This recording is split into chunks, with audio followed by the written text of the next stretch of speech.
like are a we man. extrapolating that women who are going to Doek Slay are not happy in their marriages? Or side chicks. Or side like why heavenly, have we even gotten that far? You know, why can't women just be allowed to have fun? Hey guys, this is Anisu, aka Nyati Shonga. Hello, my name is Chido, aka Chizzy. Wagwan, Advocate Amanda here. Hi everyone, this is Kuda, aka Cooks. Hi, and welcome to As Told by Us. the podcast. This is a weekly podcast where 4 professional millennials discuss living in Zimbabwe and trying to figure life out. Someone once told us the grass is much greener on the other side. But from where we're standing, our grass is green. Subscribe, like, Share, comment down below.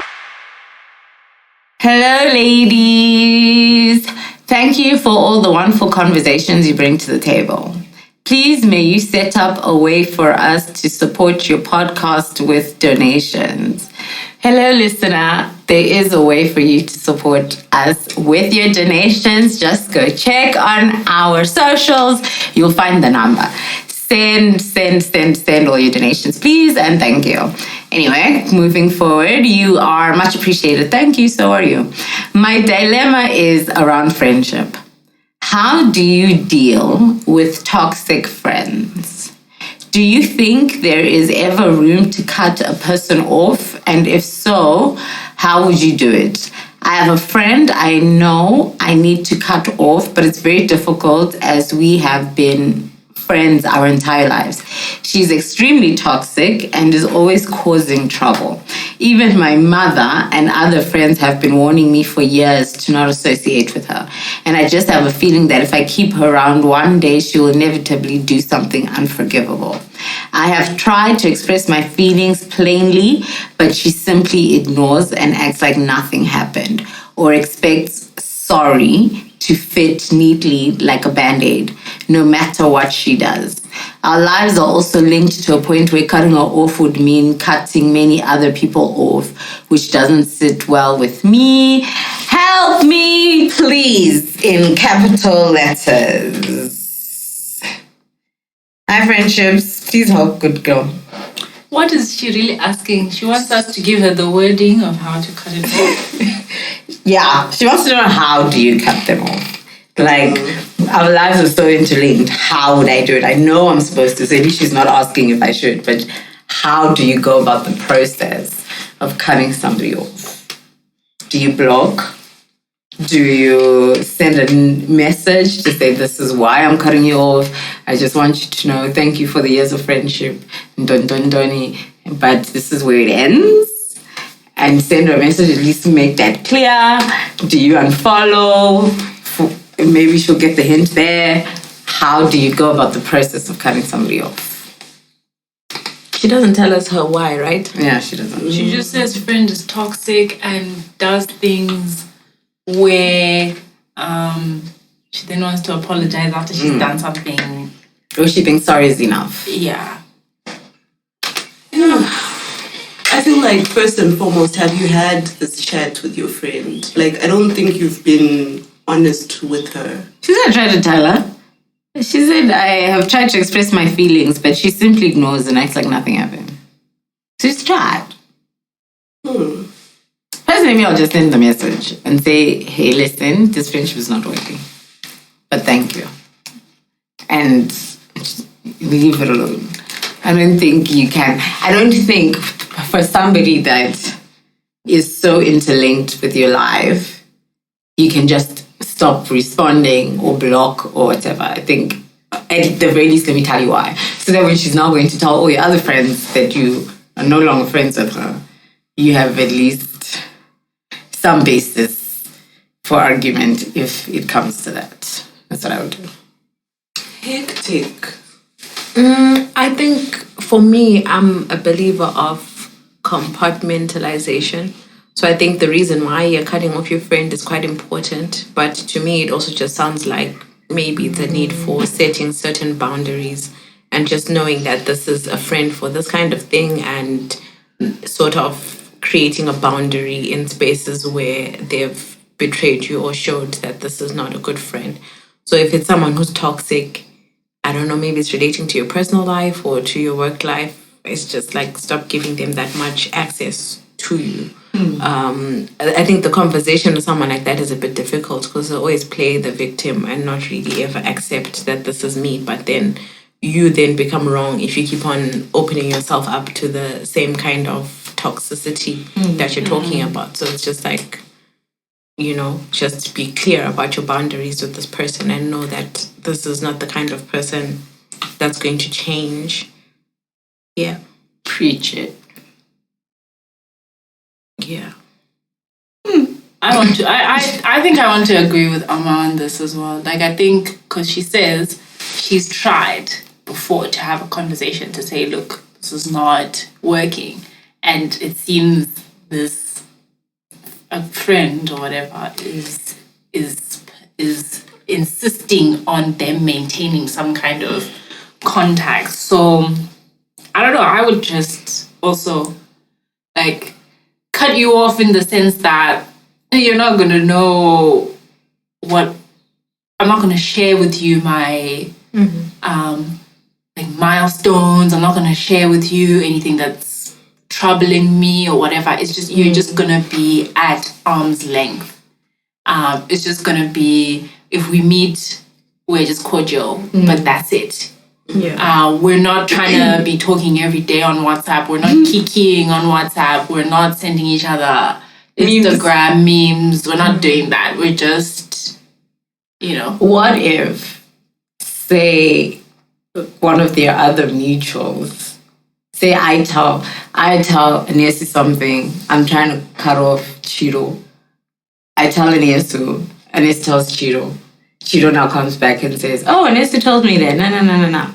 How do you keep that boundary when I'm not trying to give you access, but because we have so many mutual friends, you're going to gain access inevitably.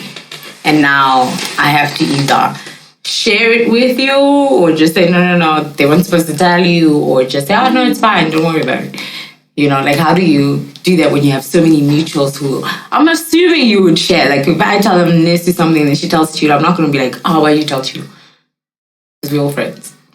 You know what I mean? Yeah, that's what I was thinking. I feel like it's really complicated for her to just say, okay, I'm blocking you. Yes, fair and fine. But then we also have lots of mutual friends and everything.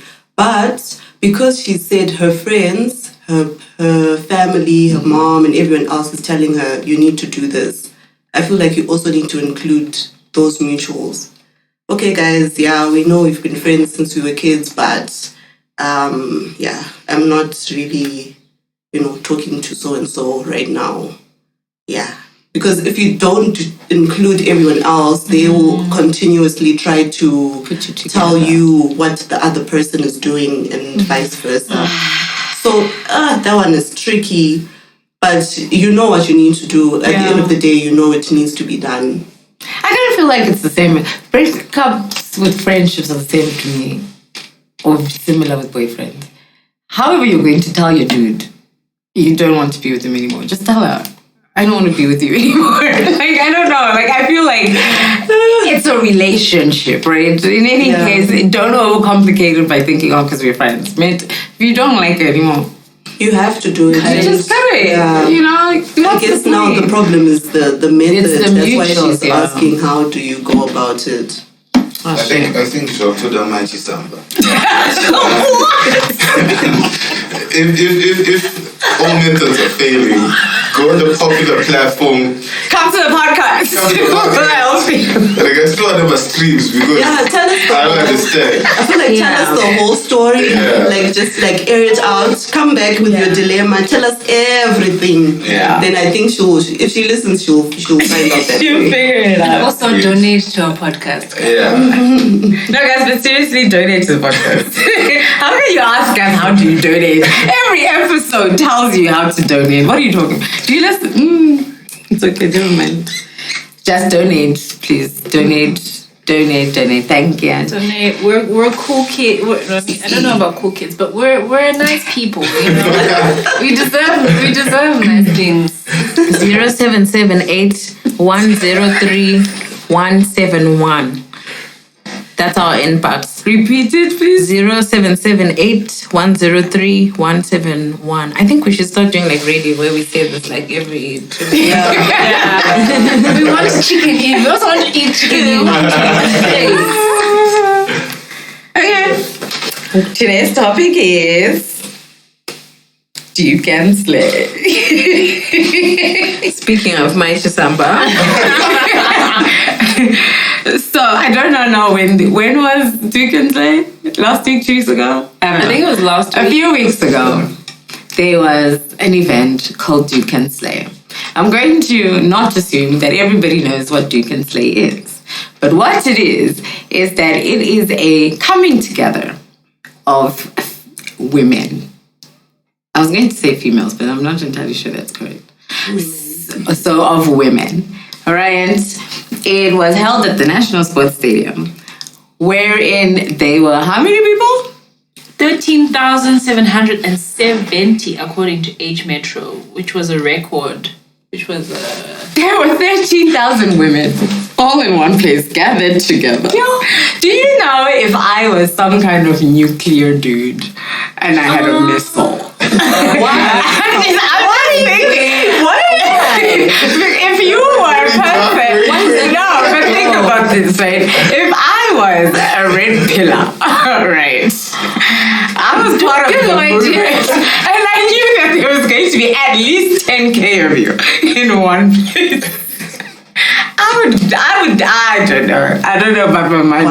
Anyway, I don't know why. The whole point is there were 30,000 women gathered at the National Sports Stadium. And it is essentially, it's a music, I've never been, but I'm assuming there are performers, right? There's music, there's food. It's just women hanging out, having a good time, supposedly wearing dukes. And if you know what to do, and slaying, and wearing their best outfits. But I think now they have like themes, right? Like I think this year's theme was denim and white. Yeah, denim and white. Like they normally have a theme, and so you wear an outfit and you slay in your best interpretation of that outfit, and then you wear a duke. However, some people are not wearing dukes, so I don't know. Yes, so there's been a lot of conversation about Duke and Slay on their internet. Right, which started, to be fair, the controversy started a long time ago about the event itself, right? There's other events for women that women come together for, right? And I don't want to name particular events, but it has now become a comparison thing, right? There's a little bit of classism happening here. Do you guys agree? Yeah. There's a little bit, like there are certain people who would be said, like, this group of people only goes to this one. And then this group of people only goes to the other one. Right. So a certain group of people will go to the one and then the other ones will go to Duke and Slay. I don't know if it's the tickets that are cheaper. I don't know how much the tickets were. The tickets are the same price. The tickets are the same price. What's the argument? They usually have the same kind of lineup as well. Yeah. So they had the people who were at the other one are at, this one as well. The performers, the service providers. It's literally the same. It's just that one is more popular than another. Yeah. So what's the problem? Agree. Okay, so here's the tweet. Guys, also please forgive my Shona, okay? Just whilst we're here. But there's a tweet by an anonymous person under Norondo Zeupenyu. So shout out. Oh. So shout out, but like the person who posted it was anonymous. And they said, Nyaya ya Duke and Slay, moiwona henyu se kunyepa, asi ichokwadi. Right? Basically, it's a true story. It's a super story. Let's just look at so this is continuation of the tweet. Let's just look at the caliber of people that go there. Mostly single mothers, Unhappy married women. Yowe. Mweya wenjuzu. Oh, mweya wenjuzu, sorry, new sentence. Mweya wenjuzu urukukanganisa mese kanavar. What? Oh, okay, sorry. Take 3.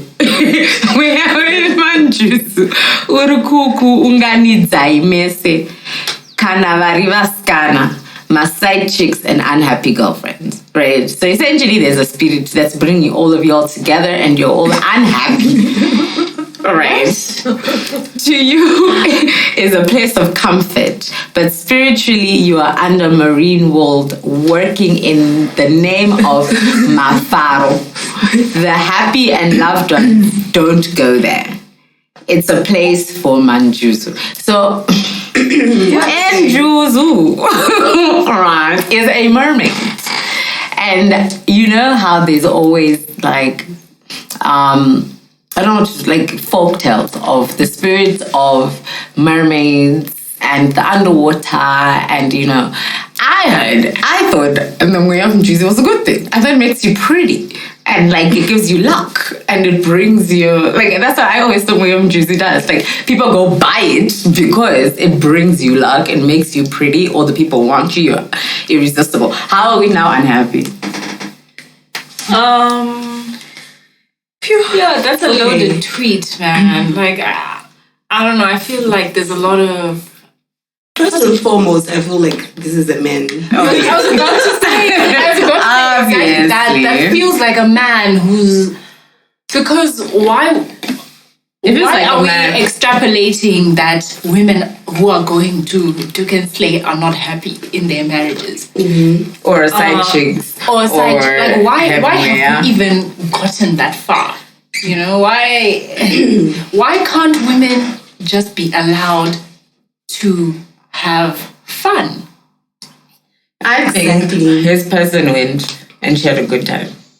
And now he's not happy that she had a good time.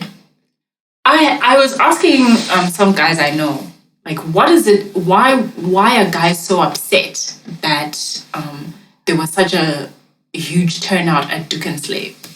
And some of these guys were saying, they were like, it's because when girls are like together, they said this in Shona, vanofurirana, right? Which is to say that they influence each other in whatever way. The assumption is that they influence each other negatively. So to say like, if somebody has a problem in their relationship, right, then they will probably confide with their female friends, and their female friends will then encourage them to say, well, leave that guy, or whatever the case is. And another example was to say when kufurirana, the kufurirana aspect of when girls are together is that like they influence each other to do things, for example, like to drink in excess. And then afterwards, it's like, oh, what's up after you've had a couple of drinks. So that's what these guys that I had conversations with were saying is their reason for not feeling comfortable about the whole Doek Slay, kind of scenario. Yeah, but then like Doek Slay is just women, right? Yeah. So if I'm feeling frisky and whatnot, am I not coming back to you? Exactly. Like, if anything, it's your lucky day. It's just women. I don't understand. I don't understand what the problem is. You know what I think men think? They think women are like men, right? So that if like dudes go somewhere and then they drink too much, the next thing is, let's go to Pablo's, right? We're thinking, let's go home. Dudes are thinking, let's go to Pablo's. So he's thinking, you're going to go to Doek Slay. You're going to get frisky. Then you're going to go to Pablo's, where there are dudes. And then you're going to go catch a nigga there. Right? And I think that's why they're like, you guys, once women do start feeling, then they're going to go on to find help. I think they just want to see women happy because, I mean, there's so few safe spaces for women to just go out and enjoy themselves without guys there. Like, I mean, we went to Girl Fest and that was so much fun. There was, you know, you just have peace and you're just there drinking and just like having a good time without somebody coming to try and buy you a drink or to try and dance or to try and do something. Like, it's just so much fun. So I don't understand why they're so angry about it because I think they're jealous. I think so too. I think so too. Yeah, I think guys, they're jealous of the community that women have. Because you can't then say, just because you're at a festival, that can happen when I'm out with you guys. Yeah. That can happen when we're having our bridal shower, whatever. It can happen when we're having our hen parties. Do you our know? kitchen parties. Do you know what's also possible? I could go to a girls' festival and say, guys, my man is the best. Yeah. Right? Yeah. If you are. But if I'm coming to complain, why can't you as a nigga say, you I know am the what? problem. I'm the problem. Why are you so We're not even talking about you. This event. Like, these girls are having like the time of their lives. People are just drinking. It's a concert. Like, it's not that foreign of a concert. Or maybe the thought process is that how can women have fun without men? We really can. We really can. But they can't. They can't. That's why I'm saying this, like, this jealousy to everything. Because I feel like when guys go out, they go out for the female gaze. Yeah. They go out to catch honeys. But they don't realize that when women go out, we're going because we're going to go have fun. We're going to wear what we want. We're going to dance. We're going to twerk. No one's going to look at us. No one is trying to like advance or do something funny. And they just don't understand that concept. Because for them, you go out with a mission. To catch.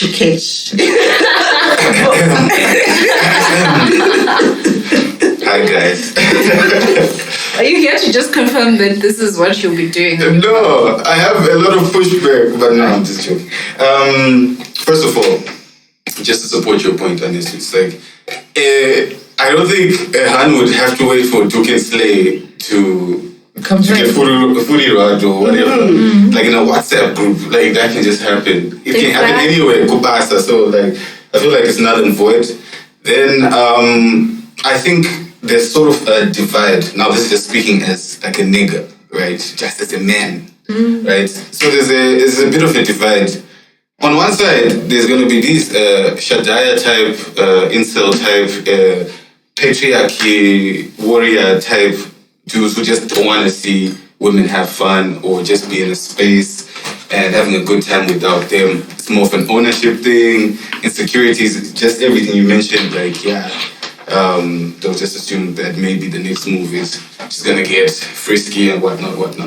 Then on the opposite side, there are gents who absolutely love Doek Slay. You know why?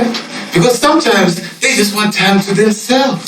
They're like, y'all go there, do whatever you want. Because sometimes, I'll just be honest, like, women, we love you, but sometimes y'all be talking so much that we're just like, you know what? Whatever you need, I'll drop you off at Doek Slay. It's fine. Have fun. Because I want that peace of mind. I want this afternoon to myself. And I'm watching Bora or whatever I'm doing. You know, so it's just that the extremely vocal part of the population was going like single mothers, what, and all these theories and stuff like that. But I know like there's another side of gents who, one, don't really care. Two, are actually happy just to be like, yo, I'm free for this afternoon. So yeah, it's a bit of a balance. It's just unfortunate that on platforms like X, you're gonna get the negatives. Yeah. I feel like there's just this movement against women doing things for themselves and just like being together. Because I've been just looking at the discourse on Twitter. The recurring themes are Doek Slay is for Mahure, like that is thrown around so much. And then also it's a place for lesbianism.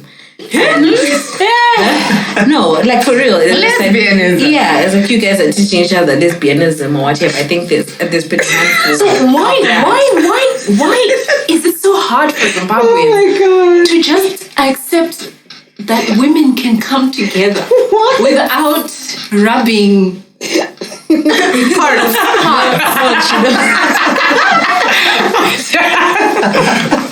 No, like I'm actually like I'm so confused. why does it have to be sexual every time? Yeah. Like, why does it have to be sexual? That's it's actually so frustrating. Do you know what's worse, right? I'm thinking, if it is a situation where it is, say, think about a festival where it is mixed. So I'm thinking Unplugged, for example, right? Both genders go. If I'm in a place that's full of dudes, I'm still a hootie. If I'm a place with girls, I'm a lesbian. What do you want? You're a hootie and you're a lesbian. What do you want from me? I can't be nowhere then. That just means I'm a stay-at-home. That's what you want. That's essentially the thought process. Women should just never leave their house because no matter where we go, we can go to work, I'm sleeping with my boss. I go to church, I'm sleeping with the pastor. I'm at home. That's the only place I'm safe. If I'm dead, because the next thing it's the gardener or my own father or the neighbor or some person. It's always that. Men think when we're sitting and living and breathing, we're having sex. I don't get it. I don't understand. Not everything is about sex. Why are you sexualizing it to this extent? I don't understand. Okay, so then now let's go on the contrary. Since you guys, like Anessa said, were jealous of Doek and Slay, now you've created your own Cap and Slay. Must we also assume that when you're coming together as men, we are not promoting being homosexual? I don't get it. And what is the point of Cap and Slay? If you're not happy, if the principles of Doek and Slay are the same, then surely Cap and Slay is the same. If you're saying people can't just come together just to come together, right? Oh, and sorry, Cap and Slay is now the men's version of Doek and Slay, which is, I'm assuming you're going to all wear caps. And then wear, I don't know, and still have a musical festival. And promote gays. Exactly. I'm assuming. So we women can't have something for ourselves. You now have to create something. Either you're doing it as a revenge or you've genuinely seen that there is a positive aspect to it and you said, you know what, let's just create an event only for dudes where dudes can come together. Right? Maybe. I don't know. But you're not gonna go. I stand by my thing though. Where women are not there, Men ain't the there. men are not coming. Yeah, the only cap there is lying to themselves. Ain't nobody trying to go to Cap and Slay. Try to look at Cap, great nigga for a whole day. What am I doing? I ain't doing that. The only cap is cap. That's the only cap. Oh my god. Ain't nobody going to wherever, and I think it's entirely excluded for me. I think it was I think that Cap and Slay thingy was what is it, like a parody. Yes, because I think today is Doek and Slay in Mutare, isn't it? Oh. Yeah. I'm on their Instagram page now, so they have Doek and Slay in Mutare happening today. So Wait, so Doek and Slay moves around? Yeah. Apparently, I didn't even know. Besides the classism and whatever, I think Doek and Slay people, they know what's up. Because they go to each city and then they make sure that they've gotten people, like the performers are catered to that city. That's nice, actually. So we like Japreza. I know Kadoma loves Japreza. They'll be like, okay, babes will come to you, and the women will definitely, That's actually really good. That's a good concept. I see. Maybe the problem is Harare, because it's so big, then it will attract a very large crowd. It's inclusive. Maybe I should split the days, have Doek and Slay Friday to Sunday in Harare, right? And then The men so instead of shaking. yeah, but I'm saying instead of having 13,000 people, split the 13 by the 3 days and have I don't know 13 by 3, but you know what I mean? Some will go on Friday, some will go on Saturday, and some will go on Sunday. So you don't feel like there's that many people together. You don't feel the spirit of Judaism in the same place. I don't know. But I genuinely think women, and I know we said this when we went to Gulf Fest, women genuinely need places and spaces for themselves to be by themselves, because as much as Six needs a break from women, we also need a break from dudes. And we just need just a place where we can hang with the girlies, and like we're saying, you don't care about what you're wearing, you're just having a good And you can just shake your bum without worrying about who's watching. Or who's approaching. Exactly. Hey there, lovely listeners. So listen, running a podcast in Zimbabwe is quite the journey. It requires resources. And when I say resources, I mean money, time, and effort. Wondering how you can support us? Well, we've got you covered with Inbox. Or World Remit if you're on the other side of the world and you'd love to contribute. Our Inbox number is 077-810-3171. Whether it's the cost of a cup of coffee or a virtual high five, every little bit of your support counts. Remember, supporting our podcast isn't about funding our caffeine addiction, though it is in part, but your support keeps our podcast alive and thriving and helps us create more content, ensuring that our laughter echoes through your devices. Thanks again for being part of our community and for listening. My thing is, the initial tweets that I saw was that it was a classism thing. Now that you're telling me that the tickets are the same price, then it can't be, right? Unless it's like a venue thing, because the venue was National Sports, so it was like a big venue, and maybe they're thinking people from the North End are not driving all the way to... But people from the North End are, because 13,000, like... Yeah, to be fair. That's all body, guys. That's everybody. I think it's also the same tired narrative of always like trying to pit women against each other, because the comparison of Doek Slay and Girl Fest, to me, I think it's just like two events that have a similar concept in that it's for women, but I mean, because then I was like, oh, there's a certain type that goes to Doek Fest, this and that, and I mean, and it was still the men commenting on these things. But also, to be fair, there was also a lot of women also pushing these narratives. Yeah. A lot of women. And because I think people have this innate desire to just pit things against each other. So it's like, if there's this event and that event, this one is more for the North, this one is more ghetto. Because that's apparently what I was seeing on the timeline. It's like, this one, the people who go there are like A, B, C, D. They come from these areas. The people who go there from these areas, you know, and these generalizations being made. And I think you don't get Girl Fest getting these Njuzu allegations and stuff like that. So it's also like a mentality thing. It also only happens once a year, so they don't really have that much, you know. But this happens almost every month. So people Doek Slay happens like throughout the year. So I understand people now feeling some type of way that these organizers are making a lot of money and they've managed to have a big event like this. Yeah. But you see, there's only so many performers in this country anyway, right? So if you're going to find XQ at Gulf Fest, and then you find XQ at Doek Slay. Because fans love XQ, so everybody is gonna... Yeah, I love it.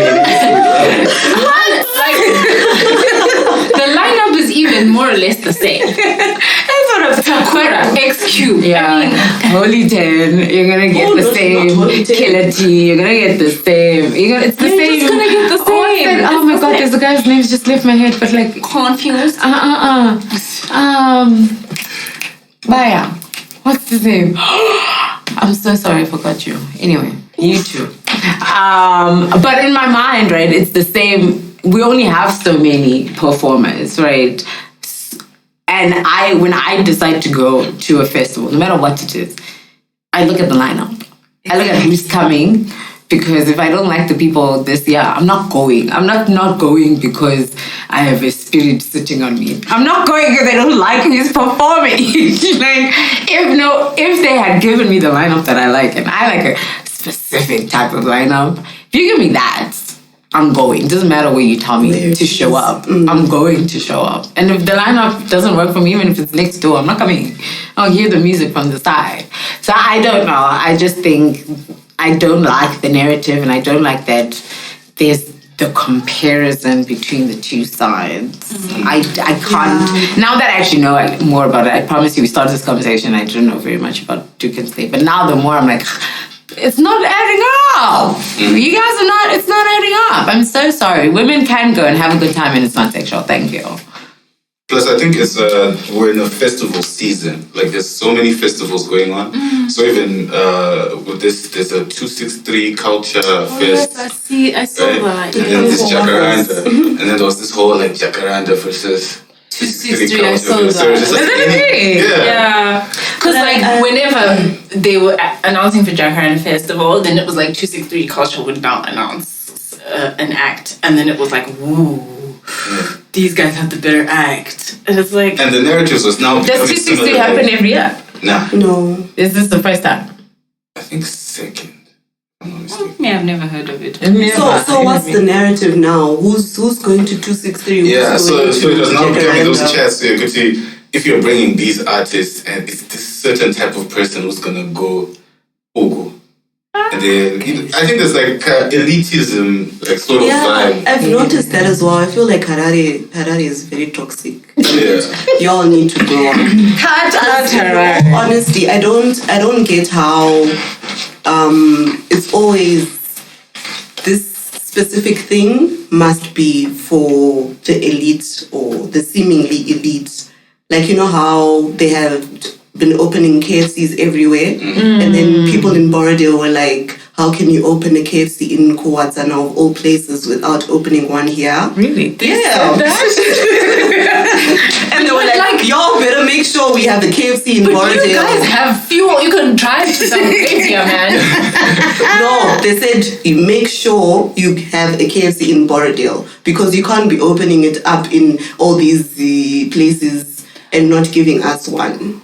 And I can't believe this. But my question is, like, have you thought about the KFC model and why they put KFCs where they put them? Exactly. Or are you just saying because we live in the elite Borodale that we must should have? And they were also saying people there won't be able to afford. But I'm like, surely they've done the market research for them to open one day. Exactly. So yeah, I do think there's a classism problem, especially in Harare. Yeah, it's a lot. Yeah, so I remember like Unplugged, there's a time people were like, we don't go to Unplugged because it's now for all body. We don't go to Unplugged because we get our phones stolen. And you're like, yeah, it was like, but it is for everyone. Like, everyone has a right to go where they want to go to. And then they started, now when they I don't want to like throw Unplugged on the bus, but then when they relaunched, they then took it too far. Too far. Where it's like, too far. Why do I need it so far? Now everybody can't be driving too far to go to Unplugged. Do you know what I mean? Like, it's this VIP culture, especially in Harare, where it's like you'll find that people will go out of their way just to be a VIP or to be the elite. And I'm not like you guys. And you know what? Can I actually tell you something about VIP? VIP pisses me off. I think I've gone to enough of things where VIP is not worth it. When I say exactly, you are, I would rather go to general. I'm closer to the stage. I can hear the music better. I will bring my own chair because it's not that hard. A camping chair. Sit on the floor if you must. Yeah, but like, what does VIP get in Harare that you will not get at general? Because you're still buying your own alcohol. You're probably bringing it anyway. Only thing you get is a chair. Maybe. And sometimes, see, the last thing we went to, and it's to test those chairs, would have hurt your back. I said general rather buying the beanbag. you were more with, like, comfortable. camping chair. But them other chairs in VIP there, you hurt your back. You come back with a sore back and you're asking yourself, you paid double, if not a little bit more, to not hear the music well, to be at the back, to not see the artist. What are you getting? I don't think we understand VIP culture the way that we think. We just like to say, oh, VIP. VIP what? What am I the getting? people in VIP still come To general! Oh my gosh, you guys are having so much fun. Yes! What are you doing in VIP, bro? You know where this chat actually stems from? It's actually a problem that starts in high schools. I agree. Because there are people who even now they're in their 30s, but they're like, yo, I was first team Saints. You know, I played for Jones. Oh my God, And they're like, eyes. and then, and they're like, the shisha there. No, and like, look at this place, like these guasho. There's this old terminology going around. And also, to be honest, I'm not gonna just paint one side. It's like a both-sided thing. There are people who are sane on both sides, and there are some people who get to what, like, nah, you my salad. You can't eat. This is not I hate that. Being called a salad is wild. What are you even saying? Just last week, Salad Killer said, "Makutonga my salad." Like, it was actually a diss to another dancehall artist. Like, it's because my salad at Gurira. Basically, Who is the salad? Did he make it sound like my baddies? not my bad. She was kind of just going like Zim dancehall is gone down because it's now like hip hop and Afro pop. It's like Makutonga my salad. No, masala is not a nice thing. It's not. It's actually. It feels derogatory. It's very offensive. You can't call me a. No, I don't. There's certain areas if you speak with a certain accent already, from then they're just going like. That's true. To be honest, I sort of feel that way, especially in the magistrate's court and in spaces like that, where sometimes I feel like, should I even try and speak differently? Because it already creates a certain perception. And one, it's like you think you're better than everybody. And it's like, okay. This is just how I was taught to speak. I'm not looking down at anyone. I can just pronounce words, okay?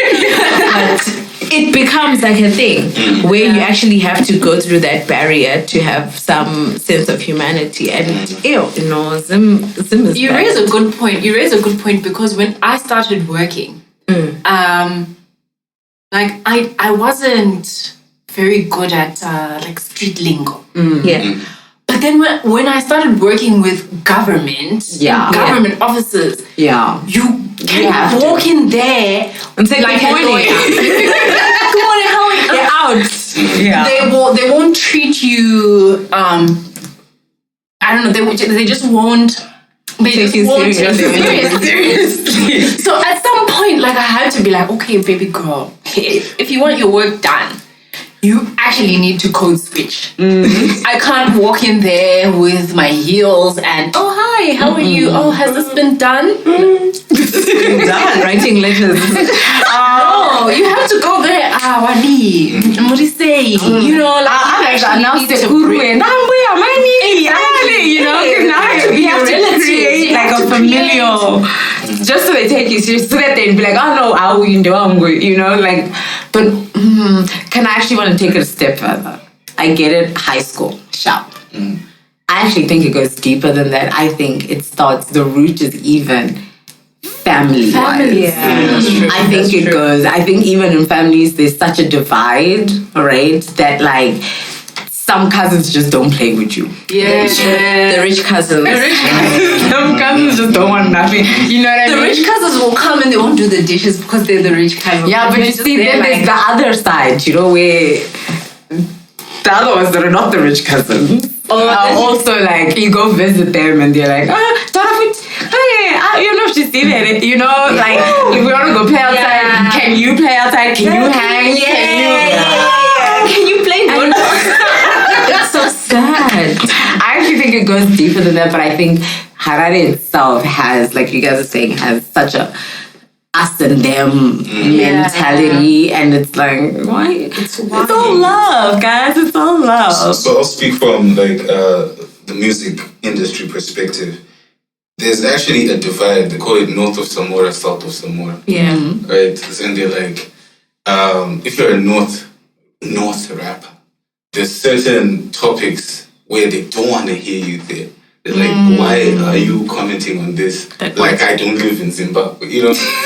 And then because it's way easier for someone like Akura Geto to break and become like a very big artist than someone from the north, because they're just like, your content, you're not going through any real struggles. You guys have access to everything. It's you know. So that divide. So when you get into certain spaces, you actually feel that like, this one, we're not gonna give you time of day because don't rate you. They don't rate you. But it's so sad because one of my favorite rappers locally is a northerner, and I just don't feel like he gets what he's supposed to get. You know what I mean? And like, Who's your favorite rapper? Oh, yeah. I don't know if I can say it because I don't know. I think you can. I don't know. I don't know if I can. Okay, one of my favorite local rappers is actually Denim Woods. And I just don't think he gets enough recognition as a musician, but only because he's a northerner. Right? So he's not invited to a lot of things unless it's like a hip-hop show. Whereas you find people who are at hip-hop shows that are not even hip-hop artists. They could be like dancehall artists, and you're asking yourself like, why are you here? But like you have people like him who only be invited to more northern events, right?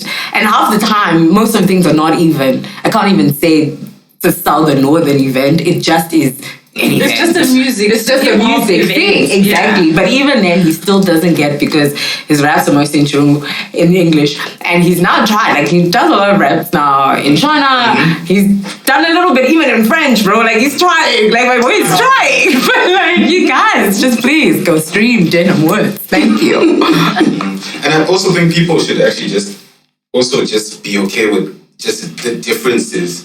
Like, if their favorite artist is like Silent Killer and who else, that's totally fine. Yeah. That's like a hometown hero. If you go to Deep End and all this cafe and daddy up now stream.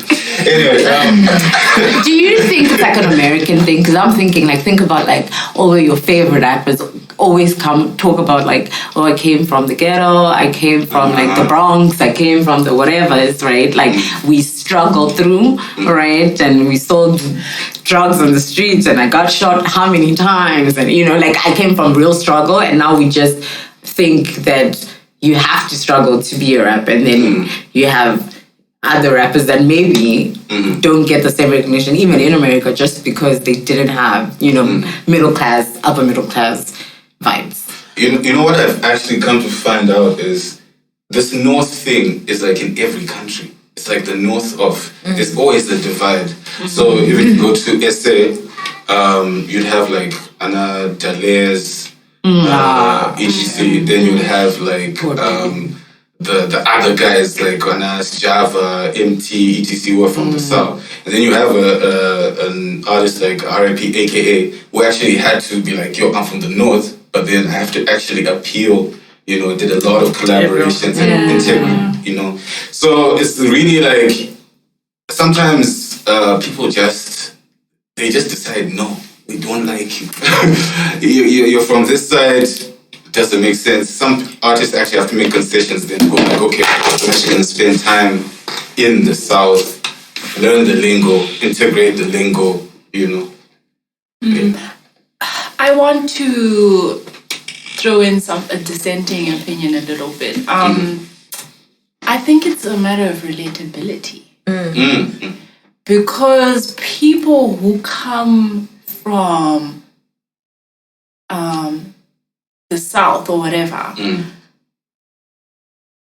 are, I don't want to like paint everyone with the same, but whatever, but I think they're more relatable across board because everyone can relate to having had some kind of struggle, but then not everyone can relate to having everything. So I think that's maybe where the problem lies of like, and I think also an aspect of authenticity, because if you're coming from the South and you're just authentic in your, we've been eating out here, but we're here, you know, like I think like a song like Killer T's Takudombo Farao Kani, right? That was so relatable. Not because everybody is coming from where Killer T came from, no, but because we also we want to be happy, like, you know, that's all we want. But then like sometimes people from privileged backgrounds, maybe they're also singing from they're also, you know, creating music based off of their experiences, which is good and well. But then now, how relatable is it across board? It's not only relatable to the few, to the 1%, whereas these guys, it's actually relatable 100%. Why is it that Mancheso can sell thousands of tickets, and it's not just ghetto people? It's everybody. So like it's like, I think it's also to do with relatability. Like how relatable are you? I don't know. Damn. I just want to end with some disturbing news. What? So as we were talking, I just thought to myself, who was the organizer of Doek Slay? It's a man. Is it a woman? It's a Man. It's a man. It's a man. So this is from the Chronicle. His name is Anesu Rwanga.